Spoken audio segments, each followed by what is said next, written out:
तो नमस्ते दोस्तों, स्वागत है आप सभी लोगों का एक बार फिर से अपने YouTube channel dream India polytechnic study point में। आज के वीडियो लेक्चर में हम आपको बताने जा रहे हैं कि आपका जो पॉलीटेक्निक का 4th सेमेस्टर का आपका जो ऑनलाइन पेपर होना है तो उसका आपका पैटर्न और आपका पेपर किस तरह से आएगा। ठीक है, तो आप वीडियो ज़रा भी स्किप ना करें, हर वीडियो को एक एक पॉइंट को आप अच्छे से समझें। देखिए, आप सभी लोगों की जानकारी के लिए बता दें कि हमारे चैनल पर आपको पॉलीटेक्निक 4th सेमेस्टर के इलेक्ट्रिकल डिपार्टमेंट की सभी सब्जेक्ट के आपको MCQ टाइप क्वेश्चन पढ़ाए जाएंगे और आपको सभी सब्जेक्ट आपको डिटेल में पढ़ाए जा चुके हैं। ठीक, अगर आपको ट्रांसमिशन, पावर प्लांट या industrial, electronic and control, energy conservation, किसी भी सब्जेक्ट के आपको MCQ टाइप क्वेश्चन पढ़ना है तो वीडियो की डिस्क्रिप्शन में आपको सभी की प्ले लिस्ट की लिंक दी गई है, आप वहां पर क्लिक करें और जाकर MCQ टाइप क्वेश्चन सभी सब्जेक्ट के देख सकते हैं। आज के इस वीडियो लेक्चर में हम आपको बताएंगे कि आपका जो ऑनलाइन पेपर है वो किस तरह से आएगा और आपको कितने क्वेश्चन आएंगे, किस सेक्शन में आएंगे और कितने सेक्शन आएंगे। देखिए, आपका जो ऑनलाइन पेपर होने वाला है polytechnic 4th semester electrical department का, उसमें आपके 50 क्वेश्चन जो कि है वो दिए जाएंगे। ठीक, आपके 6 सब्जेक्ट के 2 पेपर होंगे केवल। ठीक है, एक पेपर में आपके 3 सब्जेक्ट आएंगे और दूसरे पेपर में भी आपके 3 सब्जेक्ट आएंगे। आपके एक पेपर में आपके 3 सेक्शन दिए रहेंगे, सेक्शन ए, सेक्शन बी और सेक्शन सी।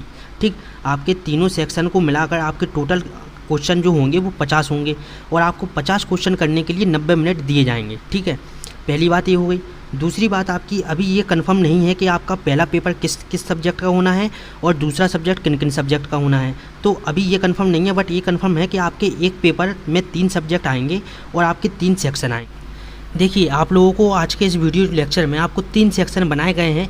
पहले सेक्शन में आपके 17 क्वेश्चन आएंगे transmission and distribution of electrical power के, और आपका जो सेक्शन बी है उसमें आएगा आपका पावर प्लांट के 17 क्वेश्चन। इसके बाद आएंगे आपके सेक्शन सी में एनर्जी कंजर्वेशन के 16 क्वेश्चन। ठीक है, तो आज की इस वीडियो लेक्चर में हम आपको 3 सेक्शन हमने बता दिए हैं, बट आपके सेक्शन 3 ही रहेंगे, लेकिन आपके जो सब्जेक्ट हैं वो चेंज हो सकते हैं, आपके जो क्वेश्चन पूछे जाएंगे वो चेंज हो सकते हैं, लेकिन आपके जो टोटल क्वेश्चन आएंगे वो आपके आएंगे तीनों सब्जेक्ट से मिलकर 50 क्वेश्चन आएंगे, जिसको आपको 90 मिनट में सॉल्व करना होगा। ठीक, और आपके इस ऑनलाइन पेपर में आपकी माइनस मार्किंग जो कि है वो नहीं होगी। ठीक है, तो चलिए आज का वीडियो लेक्चर शुरू करते हैं हम। हमारे देखिए, आपको सेक्शन ए में सबसे पहले पढ़ाया गया है transmission and distribution of electrical power. इसके आपको 17 क्वेश्चन जो कि है वो आज के वीडियो लेक्चर में बताए जाएंगे। देखिए, हमारा पहला क्वेश्चन आता है कि ट्रांसमिशन सिस्टम में जनरेटिंग स्टेशन से कितने की पावर दी जाती है। ठीक, ये रिपीटेड क्वेश्चन है, जिसने हमारी पहली वीडियो देखी है ट्रांसमिशन की वो इसका आंसर अपने आप बता देगा। ठीक है, ट्रांसमिशन सिस्टम में जनरेटिंग स्टेशन से कितने की पावर दी जाती है, मतलब कि आपको जो ट्रांसमिशन है सिस्टम है उसमें जनरेटिंग स्टेशन मतलब जहाँ पर आपकी विद्युत ऊर्जा बन रही है, ठीक है, वहाँ पर कितने की पावर दी जाती है। ठीक, वहाँ से कितने की पावर आपको मिलती है। तो देखिए, आपके ऑप्शन है 132 kV, 11 kV, 400 kV या 133 kV। तो आपका इसका सही आंसर क्या होगा? आपका इसका सही आंसर होगा 11 kV। जो जनरेटिंग स्टेशन से हमको विद्युत ऊर्जा मिलती है वो 11 kV की मिलती है। इसके बाद आप इसको इंग्लिश में देख लें कि how much power is given from the generating station in the transmission system. तो इसका आंसर क्या होगा? 11 kV। देखिए, आपको जो क्वेश्चन आएंगे वो हिंदी और इंग्लिश दोनों में आएंगे, तो आपको परेशान होने की बिल्कुल भी ज़रूरत नहीं है, इंग्लिश मीडियम वालों को और ना हिंदी मीडियम वालों को। आपके क्वेश्चन दोनों भाषाओं में आपको दिए जाएंगे। इसके बाद दूसरा क्वेश्चन हमारा आता है ट्रांसमिशन का, चालक के चारों ओर वायु भंजन को क्या कहते हैं। जो चालक के चारों ओर वायु भंजन होता है उसको हम क्या कहते हैं। ये ट्रांसमिशन की पहली वाली वीडियो में इसका गलती से आंसर हम लोगों ने सेग लगा दिया था। ठीक है, इसका सही आंसर है कोरोना। जो चालक के चारों ओर वायु भंजन होती है उसको हम कोरोना कहते हैं। ठीक, उसको आप सही कर लीजिएगा, पहली वीडियो लेक्चर में हमने सेग लग गया था धोखे से। ठीक है, इसको हम इंग्लिश में अगर पढ़ेंगे तो what is the breaking of air around the conductor called. Conductor को हम हिंदी में तार भी कह सकते हैं। ठीक है, इसका आंसर क्या होगा? कोरोना। इसके बाद आपका तीसरा क्वेश्चन आता है कि निम्न में से कौन से संचरण लाइन के स्थिरांक होते हैं। निम्न में से कौन से संचरण लाइन के स्थिरांक होते हैं। आपके इसके ऑप्शन है रेजिस्टेंस, कैपेसिटेंस, इंडक्टेंस या ऑल। ऑल का मतलब सभी। ठीक, तो देखिए, इसको हम पहले इंग्लिश में पढ़ लेते, इसके बाद इसका आंसर बताएंगे आपको। What of the following are constant of transmission line. इसका सही आंसर क्या होगा आपका? तीनों, ऑल। देखिए, जो आपके रेजिस्टेंस, कैपेसिटेंस और इंडक्टेंस होते हैं, इसको आप एक लाइन में समझ सकते हैं कि किसी ट्रांसमिशन लाइन को इलेक्ट्रिकल कंपोनेंट द्वारा प्रदर्शित किया जाता है। आपकी जितनी भी ट्रांसमिशन लाइन होती है उनको हम इलेक्ट्रिकल कंपोनेंट द्वारा प्रदर्शित करते हैं, जो क्रमशः रेजिस्टेंस, इंडक्टेंस तथा कैपेसिटेंस है। रेजिस्टेंस, इंडक्टेंस और कैपेसिटेंस। रेजिस्टेंस को हम लिखते हैं R,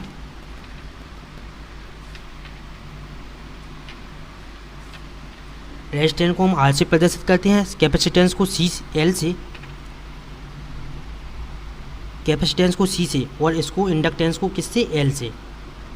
ठीक है, रेजिस्टेंस को हम R से प्रदर्शित करते हैं, इंडक्टेंस को L से और कैपेसिटेंस को C से प्रदर्शित करते हैं।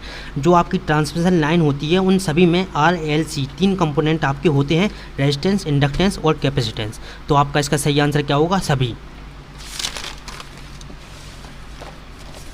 इसके बाद चौथा आपका क्वेश्चन आता है कि 240 से 480 किलोमीटर की ट्रांसमिशन लाइन में कितने केवी की वोल्टेज प्रवाहित होती है। आपकी 240 से 480 किलोमीटर की ट्रांसमिशन लाइन में कितने केवी की वोल्टेज प्रवाहित होती है। आपके ऑप्शन है 132 केवी, 11 केवी, 440 केवी या 240 केवी।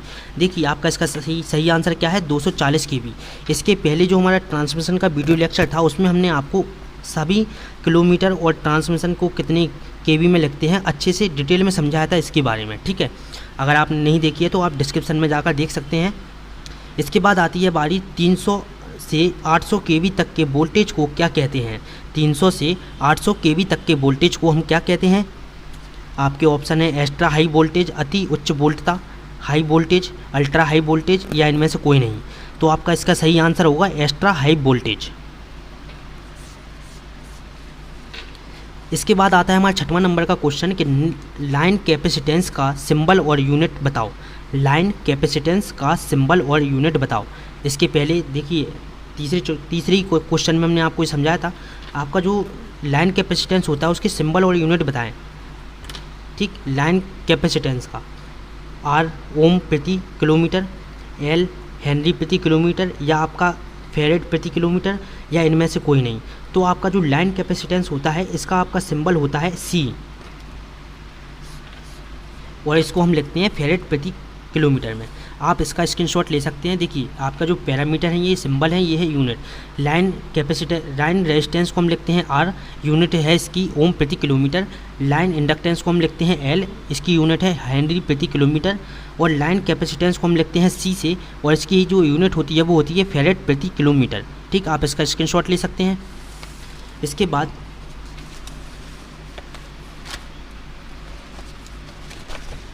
सातवां क्वेश्चन हमारा आता है कि वोल्टेज ज़्यादा होने पर धारा का मान कैसा हो जाता है। देखिए जब आपका वोल्टेज ज़्यादा होगा तो आपकी धारा का मान कैसा हो जाएगा। आपके ऑप्शन है ज़्यादा, शून्य, कम या बहुत अधिक।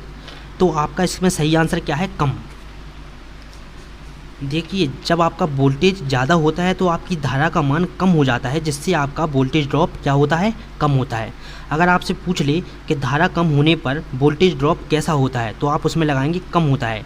आप एक लाइन याद रखिएगा केवल कि वोल्टेज ज़्यादा होने पर धारा का मान कम हो जाता है और जिससे वोल्टेज ड्रॉप भी आपका क्या हो जाता है, कम हो जाता है। इसके बाद हम 8वां पढ़ेंगे। 8वां प्रश्न है हमारा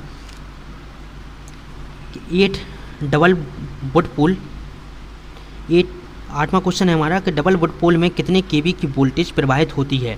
आपका जो डबल वुड पोल होता है उसमें आपकी कितने केवी की वोल्टेज प्रवाहित होती है। आपके ऑप्शन है 22 केवी, 11 केवी, 66 से 132 केवी या 33 केवी। तो आपका इसमें सही आंसर क्या है, 66 से 132 केवी। ठीक है, 9वें नंबर का आपका प्रश्न आता है कि पिन टाइप इंसुलेटर का निर्माण कितने केवी तक के लिए होता है। पिन टाइप इंसुलेटर का निर्माण कितने केवी तक के लिए होता है। देखिए इन सभी क्वेश्चन के बारे में हम आपको सभी क्वेश्चन को डिटेल से समझा चुके हैं।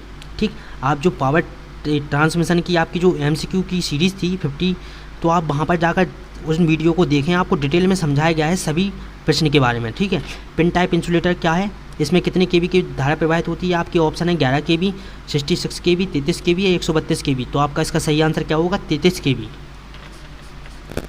आपको सभी प्रकार की इंसुलेटर में कितनी की केवी की धारा प्रवाहित होती है बताया गया है। ठीक है, इसके बाद 10वें नंबर का प्रश्न आता है कि हमारी डिस्ट्रीब्यूशन लाइन में प्रयुक्त आरसीसी पोल के बीच की दूरी, आपके जो गली मोहल्ले में आरसीसी पोल लगे हुए होते हैं जिनके ऊपर से डिस्ट्रीब्यूशन लाइन या हम जिसको कह सकते हैं वितरण लाइन जाती है, वो उन पोलों के बीच की दूरी कितनी होती है। आपके ऑप्शन है 30 से 40 मीटर, 60 से 100 मीटर, 80 से 100 मीटर या 100 से 300 मीटर। तो आपका इसका सही आंसर क्या होगा, बी, 60 से 100 मीटर आपके आरसीसी पोल के बीच की दूरी होती है।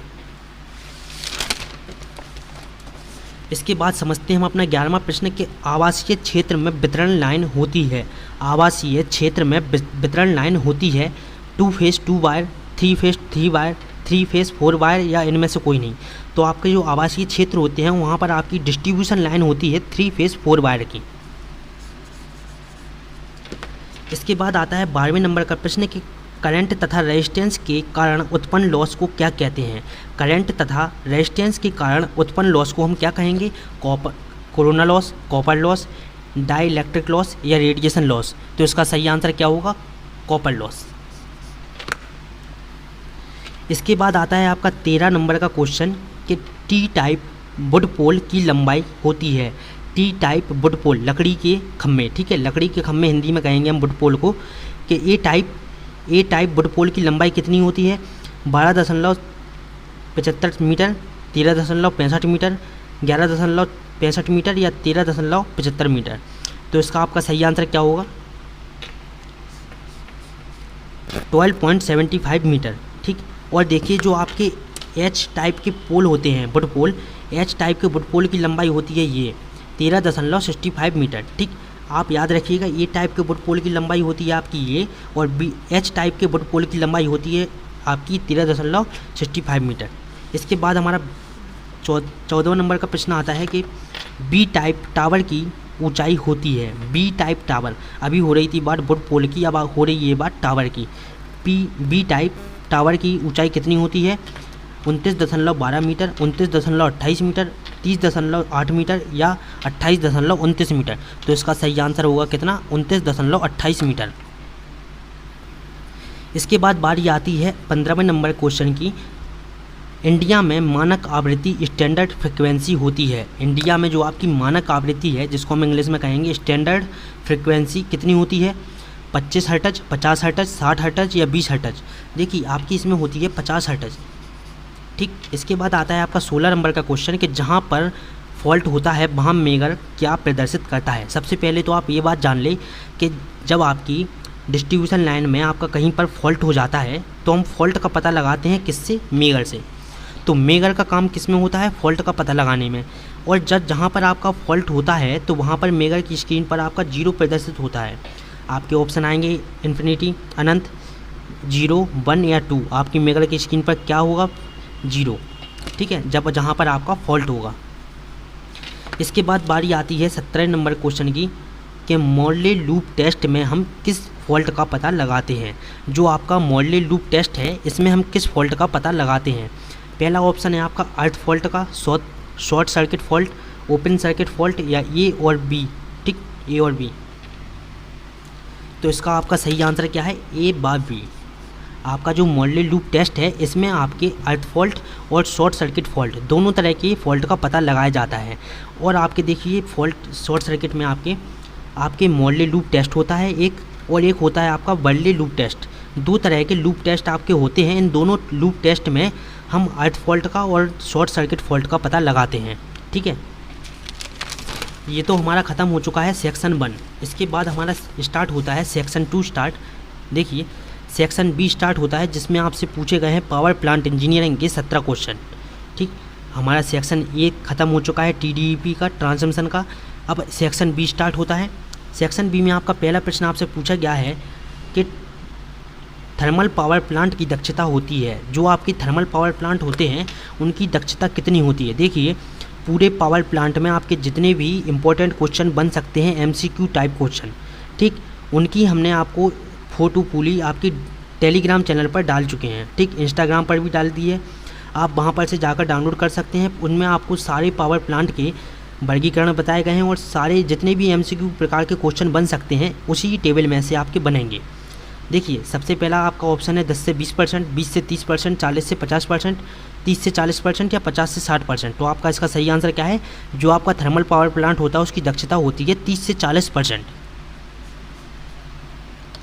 इसके बाद आता है हमारा दूसरा क्वेश्चन कि पीट कोयले में कार्बन की मात्रा होती है। इसके पहले वाले वीडियो लेक्चर में मैं आपको सभी क्वेश्चन डिटेल से समझा चुके हैं, ठीक है।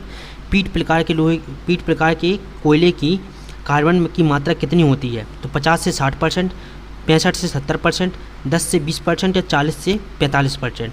तो आपका जो पीट प्रकार का कोयला होता है इसमें आपकी कार्बन की मात्रा होती है 50 से 60%। इसके बाद हमारा तीसरे नंबर का क्वेश्चन आता है सेक्शन बी का कि टरबाइन की गति को नियंत्रण करने के लिए क्या लगाया जाता है। देखिए जो आपकी टरबाइन होती है वाटर टरबाइन, उसकी गति को कंट्रोल करने के लिए हम क्या लगाते हैं? Governor, side tank, pressure tunnel या ड्राफ्ट ट्यूब। तो उसका आपका सही आंसर है गवर्नर। आपका ऑप्शन में गवर्नर भी आ सकता है, ठीक, नियंत्रक भी आ सकता है, या आपका आ सकता है क्या? कंट्रोलर। इन तीनों में से आपको कोई भी एक ऑप्शन दिया जा सकता है। इसके बाद चौथा हमारा प्रश्न आता है कि सबसे कम प्रदूषण होता है। ऐसा कौन सा इनमें से पावर प्लांट है जिसमें आपका सबसे कम प्रदूषण होता है? आप लोग सोचकर बताइएगा। ये आपका ऑप्शन है hydro power plant, thermal power plant, nuclear power plant या डीजल पावर प्लांट। इन कौन से पावर प्लांट में सबसे कम प्रदूषण होता है? तो आपका सही आंसर है इसका hydro power plant. Hydro power plant में क्या होता है? हम एक डैम से जल को गिराते हैं किस पर? टरबाइन पर। टरबाइन से आप जनरेटर जुड़ा हुआ होता है और जिससे हमारी बिजली बनती है। तो इसमें आपका कहीं पर भी धुएं का काम नहीं होता है। तो इससे आपका सबसे कम प्रदूषण होता है हाइड्रो पावर प्लांट से।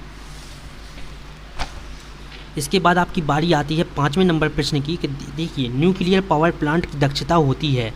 न्यूक्लियर पावर प्लांट की दक्षता होती है 60 से 70%, 50 से 55%, 80 से 90% या 10 से 20%। तो आपका इसमें सही आंसर होगा 50 से 55% आपकी न्यूक्लियर पावर प्लांट की दक्षता होती है। और थर्मल पावर प्लांट की कितनी होती है? 30 से 40%, ठीक है। इसके बाद बात करते हैं कि 6वें नंबर क्वेश्चन की कि स्टीम को गर्म करने के लिए किसका उपयोग करते हैं? स्टीम को गर्म करने के लिए हम किसका उपयोग करते हैं? कंडेंसर का, सुपर हीटर का, बॉयलर का या अल्टरनेटर का? तो इसका आपका सही आंसर क्या है? सुपर हीटर का। हम स्टीम को, भाप को गर्म करने के लिए सुपर हीटर का यूज करते हैं। इसके बाद आपका आता है 7वें नंबर का क्वेश्चन कि यांत्रिक ऊर्जा को विद्युत ऊर्जा में बदलता है। यांत्रिक ऊर्जा को विद्युत ऊर्जा में बदलता है कौन? मोटर, जनरेटर, ए और बी दोनों या अल्टरनेटर? तो आपका इसका सही आंसर है क्या? जनरेटर। ये आपकी यांत्रिक ऊर्जा को विद्युत ऊर्जा में बदलता है। इसके बाद आता है आपका 8वें नंबर का प्रश्न कि सामान्य थर्मल पावर संयंत्र में प्रयुक्त अल्टरनेटर की स्पीड क्या होती है? आपका जो थर्मल पावर प्लांट में अल्टरनेटर यूज होता है उसकी स्पीड कितनी होती है? 50 RPM, 1000 RPM, 1500 RPM है, ठीक है। यहाँ पर है आपका पहला ऑप्शन 1500 RPM, 1000 RPM, 3000 RPM या 2000 RPM। तो आपका इसका सही आंसर क्या होगा? 3000 RPM। देखिए जो आपके ऑब्जेक्टिव टाइप क्वेश्चन है आपका पहली बार ऑनलाइन एग्ज़ाम हो रहा है तो आपके ज़्यादा डिफ़िकल्ट क्वेश्चन नहीं आएंगे। एकदम बेसिक से आपको पढ़ना है, बस आपको सभी टॉपिक के बारे में थोड़ा थोड़ा बेसिक जानते हुए चलना है, ठीक, जिससे आपका कोई भी टॉपिक छूटे ना। विद्युत उत्पादन केंद्र में प्रयुक्त जनरेटर की उत्पादन वोल्टता सामान्य होती है। विद्युत उत्पादन केंद्र में जो आपके जनरेटर यूज किए जाते हैं उनकी वोल्टेज की सामान्यता कितनी होते हैं? 110 kV, 66 kV, 400 kV, 11 kV या 1100 वोल्ट। देखिए आपकी 11 kV और 1100 वोल्ट एक ही होता है, ठीक है। इसकी पहले वाली वीडियो में हम आपको डिटेल से पढ़ा चुके हैं ये सब चीज़ों के बारे में।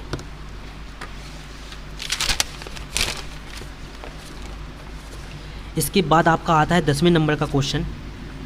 ठीक है, 10वें नंबर के क्वेश्चन में आपसे पूछा गया है कि बॉयलर में स्टीम बनाने में प्रयुक्त जल होता है। जो आपके बॉयलर में स्टीम को बनाया जाता है उसमें प्रयोग होने वाला जल कौन सा होता है?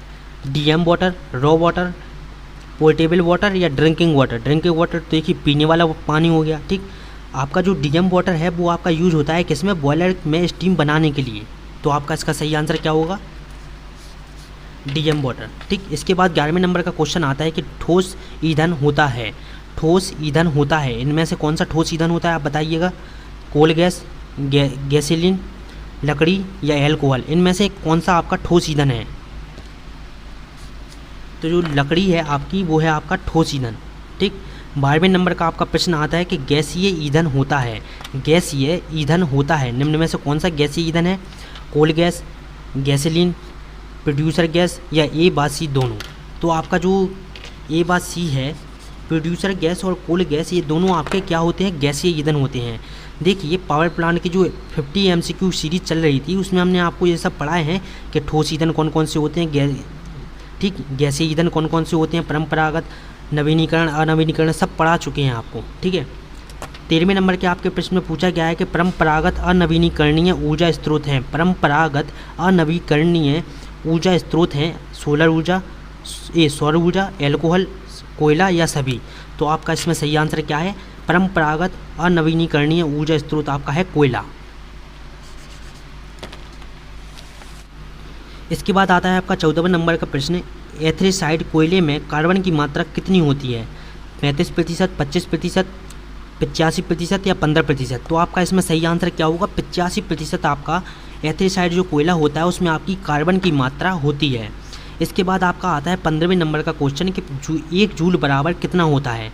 1 जूल बराबर कितना होता है? देखिए 1 जूल बराबर आपका होता है, ऑप्शन में है आपके 1 न्यूटन प्रति मीटर, 5 न्यूटन प्रति मीटर, 2 न्यूटन प्रति मीटर या 4 न्यूटन प्रति मीटर। तो आपका इसमें सही आंसर होगा 1 न्यूटन प्रति मीटर।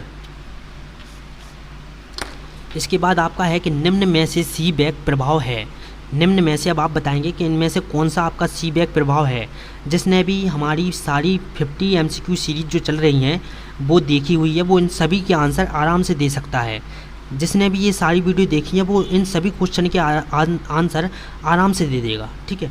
आपका पहला ऑप्शन है MCV, ठीक, T2 - T1, alpha T2 - T1, T2 - T1 या इनमें से कोई नहीं। तो आपका इसका सही आंसर क्या है? Alpha T2 - T1। 1 kilogram metre बराबर कितने जूल होता है? 9.81, 2.7 × 10⁵ या 3.68। तो आपका इसमें सही आंसर क्या होगा? जो आपका 1 किलोग्राम मीटर में कितने जूल होते हैं? 9.81 जूल। इसके बाद हमारा सेक्शन सी आता है। सेक्शन सी में हम पढ़ेंगे एनर्जी कंजर्वेशन। देखिए हमने आपको आज की इस वीडियो लेक्चर में 3 सेक्शन के बारे में बताया। ठीक, पहले सेक्शन में मैं आपको 17 क्वेश्चन TDP के पढ़ाए, दूसरे सेक्शन में 17 क्वेश्चन हमने आपको पावर प्लांट के पढ़ा और अब सेक्शन सी में हम आपको 16 क्वेश्चन बताएंगे एनर्जी कंजर्वेशन के। ठीक है। तो इसी तरह से 3 सेक्शन में आपका 3 सेक्शन मिलकर आपका एक पेपर बनेगा। ठीक, ऑनलाइन जो आपके पॉलीटेक्निक 4th सेमेस्टर के एग्ज़ाम होंगे MCQ टाइप। इसमें आपका देखिए सबसे पहला प्रश्न है कि भारत में कितनी बिजली के लिए वर्तमान की मांग कितनी है। इसका जो आपका वीडियो लेक्चर था 50 MCQ सीरीज का उसमें गलती से हमने कितने 8% लगा दिया, लेकिन आपका इसमें सही आंसर क्या है? 14%। आप उसमें करेक्शन कर लीजिएगा। भारत में जो बिजली के लिए वर्तमान में मांग है वो है कितनी? 14%। मांग की कमी कितनी है? 14%। इसके बाद आता है हमारा दूसरे नंबर का क्वेश्चन, गैर नवीनीकरणीय ऊर्जा स्रोत हैं, गैर नवीनीकरणीय ऊर्जा स्रोत हैं कोयला, एल्कोहल, तेल, ए व सी दोनों। ठीक है। जो आपका गैर नवीनीकरणीय ऊर्जा स्रोत है वो कौन कौन से हैं? कोयला और तेल। आपका सही आंसर क्या होगा? ए व सी। तीसरे नंबर का आपका क्वेश्चन आता है कि कोयले के समस्त भंडार कितने समय तक रिक्त हो जाएंगे। मतलब कि आपका जो कोयला है, कोयले के जितने भी भंडार है वो कितने समय तक आपके पूरी तरह से ख़त्म हो जाएंगे। आपके ऑप्शन है 2230 तक, 2240 तक, 2250 तक या 2260 तक। तो अभी चल रही है आपकी 2021, अभी तो बहुत टाइम है। ठीक है। तो आपका इसमें सही आंसर क्या है? 2250 तक। 2250 तक आपके कोयले के जितने भी भंडार है वो पूरी तरह से ख़त्म हो जाएंगे। ठीक है। इसके बाद आता है आपका चौथे नंबर का प्रश्न सेक्शन सी का, भारतीय प्रति व्यक्ति ऊर्जा खपत कितनी है। मतलब कि भारत में जो प्रति व्यक्ति है वो कितनी ऊर्जा का खपत करता है। ठीक, आपके ऑप्शन है 4%, 20%, 30% या 10%। तो आपका इसमें सही आंसर होगा 20%। भारत में प्रति व्यक्ति ऊर्जा खपत की दर है कितनी? 20%। इसके बाद आता है 5वें नंबर का क्वेश्चन कि वायु प्रदूषण में निम्न में से किसका योगदान सबसे ज़्यादा है। वायु प्रदूषण में वायु को दूषित करने में कौन सी ऐसा पदार्थ है इनमें से जिसका योगदान सबसे ज़्यादा है? कार्बन मोनोऑक्साइड, सल्फर ऑक्साइड, ठीक, सल्फर ऑक्साइड। दूसरा है आपका हाइड्रोकार्बन या सभी। तो आपका इसमें सही क्या है? Carbon monoxide. कार्बन मोनोऑक्साइड की सबसे बड़ी योगदान है किसमें? वायु प्रदूषण में। इसके बाद आता है आपका 16 नंबर का प्रश्न कि भारत में सबसे ज़्यादा ऊर्जा किससे बनाई जाती है? भारत में जो सबसे ज़्यादा ऊर्जा बनती है या ऊर्जा उत्पन्न होती है वो किससे होती है? बायोगैस से, कोयला से, तेल से या सभी से? तो आपका इसमें सही आंसर क्या होगा? कोयले से। कोयले से भारत में सबसे ज़्यादा ऊर्जा का उत्पादन किया जाता है। 8वें नंबर का आपका प्रश्न आता है कि भारत में ऊर्जा की खपत किस क्षेत्र में सबसे ज़्यादा होती है? भारत में ऊर्जा की खपत किस क्षेत्र में सबसे ज़्यादा होती है? कृषि क्षेत्र में, उद्योग क्षेत्र में, घरों में या सभी में? तो आपका इसका सही आंसर है औद्योगिक क्षेत्र में। औद्योगिक क्षेत्र में जो कि है वो भारत में सबसे ज़्यादा ऊर्जा की खपत होती है। वो कितने प्रतिशत? 49% आपकी ऊर्जा की खपत होती है औद्योगिक क्षेत्र में। इसके बाद आपका आता है कि 8वें नंबर का प्रश्न कि हानिकारक पराबैंगनी किरणों को पृथ्वी के अंदर आने से कौन रोकता है? जो आपकी हानिकारक सूर्य से निकलने वाली पराबैंगनी किरणें हैं उनको पृथ्वी में आने से कौन रोकता है? अम्लीय वर्षा, ग्रीन हाउस इफेक्ट, ओजोन परत या सभी? तो आपका इसका सही आंसर क्या होगा? ओजोन परत। आपका जो ओजोन परत है, ठीक, ये आपकी पराबैंगनी किरणों को पृथ्वी तक और हम तक पहुंचने से रोकती हैं, ठीक। इसके बाद आता है आपका 9वें नंबर का प्रश्न कि निम्न में से प्राकृतिक ऊर्जा नहीं है। निम्न में से प्राकृतिक ऊर्जा नहीं है, ठीक। प्राकृतिक ऊर्जा कौन सी नहीं है? कोयला, तेल, लकड़ी, बिजली। निम्न में से देखिए, कोयला आपकी प्रकृति से प्राप्त है, तेल भी आपका प्रकृति से प्राप्त है, लकड़ी भी आपको प्रकृति से प्राप्त होती है, लेकिन आपकी जो बिजली है, इलेक्ट्रिकल पावर, वो हमको प्रकृति से प्राप्त नहीं होती है, बनाना पड़ती है, ठीक है। इसके बाद आता है आपका 10वें नंबर का क्वेश्चन कि सोलर वाटर हीटर के अंदर का तापमान कितना होता है? सोलर वाटर हीटर, सोलर जल हीटर जिसको हम कह सकते हैं, ठीक, इसके अंदर का तापमान कितना होता है? 40 degree Celsius, 50 degree Celsius, 70 degree Celsius या 80 डिग्री सेल्सियस? तो आपका इसका सही आंसर होगा 80 डिग्री सेल्सियस आपका सोलर वाटर हीटर के अंदर का तापमान होता है। शुद्ध पेट्रोल कैसी ऊर्जा है? शुद्ध पेट्रोल आपकी कैसी ऊर्जा है? नवीनीकरणीय, अनवीनीकरणीय, वाणिज्यिक या अवाणिज्यिक? आपकी ये जो शुद्ध पेट्रोलियम है वो आपकी वाणिज्यिक ऊर्जा है, ठीक है। वाणिज्यिक ऊर्जा क्या है? शुद्ध पेट्रोलियम। इसके बाद आती है 12वें नंबर की क्वेश्चन की बारी। देखिए, सभी क्वेश्चन के बारे में आपको डिटेल से पढ़ाया गया है और डिटेल से पढ़ने के लिए आप वीडियो के डिस्क्रिप्शन में जाएं, आपको वहां पर 50 MCQ क्वेश्चन की सीरीज़ मिल जाएगी। और अगर आपको किसी भी सब्जेक्ट को एकदम डिटेल से पढ़ना है टॉपिक वाइज, तो आपको सभी टॉपिक को पढ़ाया गया है। डिस्क्रिप्शन में आप जाकर वहाँ पर क्लिक करके देख सकते हैं। 12वें नंबर का आपका प्रश्न है कि प्रकृति में संग्रहित ऊर्जा स्रोत कहलाती हैं। प्रकृति में संग्रहित ऊर्जा स्रोत कहलाती हैं, मतलब कि ऐसी ऊर्जा जो पृथ्वी में पाई जाती हैं, प्रकृति में, ठीक, जो प्रकृति में पाई जाती हैं उनको हम क्या कहते हैं? माध्यमिक ऊर्जा स्रोत, प्राथमिक ऊर्जा स्रोत, नवीनीकरणीय ऊर्जा स्रोत या इनमें से कोई नहीं। तो आपकी जो पृथ्वी से प्राप्त होती है हमको, उसको हम कहते हैं प्राथमिक ऊर्जा स्रोत।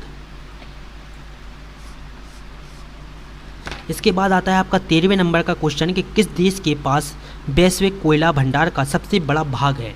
मतलब कि कौन सा देश है जिसके पास कोयले का सबसे बड़ा भंडार है विश्व में, ठीक। तो आपका इसमें ऑप्शन है USA, भारत, चीन या जापान। आपका सही आंसर इसमें क्या है? USA, United state of America. America के पास कोयले का सबसे बड़ा भंडार है पूरे विश्व में। विश्व में तेल भंडार के आखिरी समय तक रहने का अनुमान है।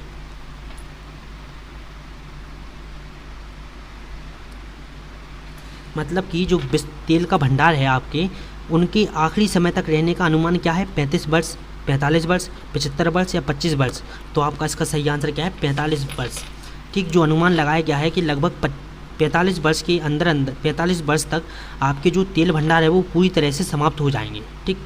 15वें नंबर का आपका क्वेश्चन आता है कि भारत की प्राथमिक ऊर्जा खपत है। भारत की प्राथमिक ऊर्जा खपत है कितनी है? दुनिया का 1/9%, 1/16, दुनिया का 1/29% है और दुनिया का 1/7%।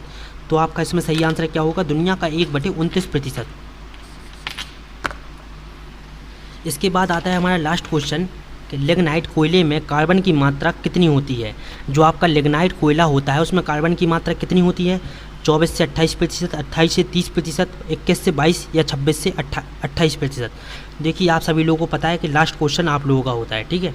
तो लास्ट क्वेश्चन का आंसर आप लोग देंगे कमेंट बॉक्स में कि लिग्नाइट कोयले में कार्बन की मात्रा कितनी होती है। जिसने अगर अभी तक MCQ क्लास ईमानदारी से ली है तो वो इसका आंसर एक बार में दे देगा, ठीक है। तो देखिए जिसने भी इस वीडियो को पूरा एंड तक अच्छे से देखा है तो उसको एक तरह से आइडिया मिल गया होगा कि आपका जो ऑनलाइन पेपर होगा वो किस पैटर्न पर आएगा और किस तरह से आएगा और किस तरह से आपके क्वेश्चन पूछे जाएंगे। तो देखिए पॉलीटेक्निक 4th सेमेस्टर का जो ऑनलाइन पेपर होगा उसमें आपके 3 सेक्शन ही होंगे, ठीक है। आपके अभी कंफर्म नहीं है कि 3 सेक्शन में आपके कौन कौन से सब्जेक्ट आएंगे और पहला आपका कौन सा पेपर होगा, दूसरा कौन सा पेपर होगा। बट आपका इतना पता है कि आपके 6 सब्जेक्ट को 2 भागों में बांट कर पेपर कराए जाएंगे। एक सब्जेक्ट आपके एक दिन 3 पेपर और एक दिन आपके दूसरे दिन 3 पेपर कराए जाएंगे, ठीक है। तो आप लोग अच्छे से तैयारी कीजिए और पॉलीटेक्निक 4th सेमेस्टर के इलेक्ट्रिकल डिपार्टमेंट के हमारे चैनल पर आपको MCQ टाइप क्वेश्चन सीरीज़ चल रही है। आप सभी लोग वो MCQ टाइप क्वेश्चन सीरीज़ लें।